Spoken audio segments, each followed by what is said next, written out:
Welcome to the Virtual Office Hours, History of American Evangelical Edition, episode number 13. This is John Fee. I'm not here with the Founding Fathers today. I'm actually over here on the couch in my office simply because the sunlight issues in my office at this time of day. Megan Piet, though, is behind the camera. She has situated me here for this episode. And we have started a new book, Molly Worthen's book, Apostles of Reason, the Crisis of Authority in American Evangelicalism, where I think we're on chapter 2 or 3 in the book. We just finished Marsden's book, Fundamentalism in American Culture, and now we are moving into the post-fundamentalist period of 20th century American evangelicalism. Worthen's book is going to pick up the story of the so-called neo-evangelicals, or the evangelical movement, or evangelicalism as it's born out of the National Association of Evangelicals, Christianity Today, Billy Graham, Fuller Seminary, all of these developments in the 1940s and 1950s. But for the start here, for our first video on Worthen's book, which I think we're all very enjoying, at least I'm really enjoying in the class, I don't know about the students, is looking at the way Worthen defines evangelicalism, and even comparing that to the old Babington quadrilateral. It's now old, right? We talked about it back in September, right? The Babington quadrilateral. I watched an interesting sort of conversation about this between Molly Worthen and David Babington, and Mark Knoll was in the mix, as well as University of Washington, or Washington University historian Darren Dochuk at the Conference on Faith and History meeting in Malibu back in September. It was a very interesting conversation. But for Worthen, evangelicalism is really defined by three things, or I think the way she puts it is evangelicals, at least in the post-1940 period, 1950 period, post-war period, are united around three things. One is the question of how to reconcile faith with reason, faith with science, and particularly as it relates to the authority of the Bible. Secondly, evangelicals, and this is something that, has defined evangelicalism since the 18th century, but how to know Jesus, right? How to be in a relationship with Jesus.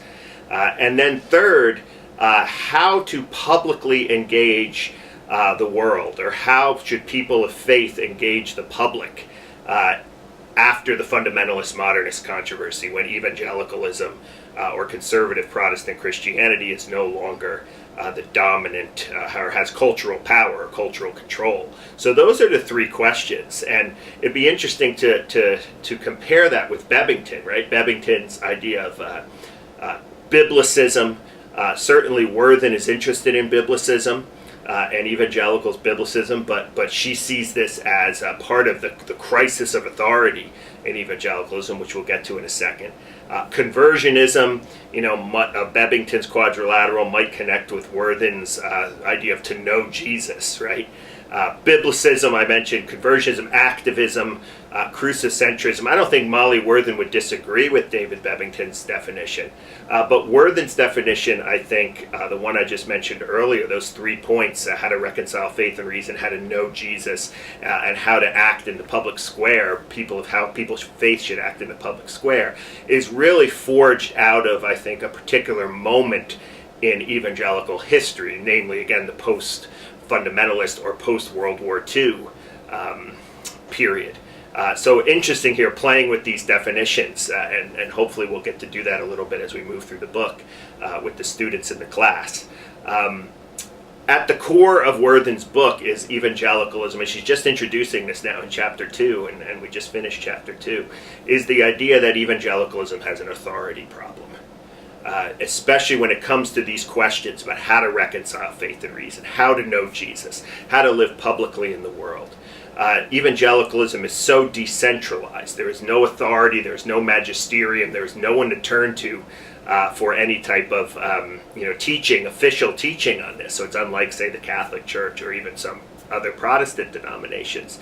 I always think about, I think it was David Wells, the former professor at Calvin, who used to quip, if I resign from evangelicalism, where would I send a letter, right? There's no authority there. And Worthen plays this out, I think, very nicely in the section of chapter 2 on Fuller Theological Seminary, a non-denominational seminary, a sort of collection of evangelical all-stars, a super team, or what is it called, a dream team of evangelical theologians that's formed in the late 1940s.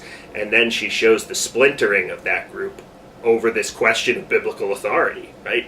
Who has the authority? And eventually on the question of inerrancy, Fuller is going to begin to move away from inerrancy as an official position. But she uses this again as the first illustration, I think, of the authority problem. And I'm sure as we read throughout the book, we'll see more of that.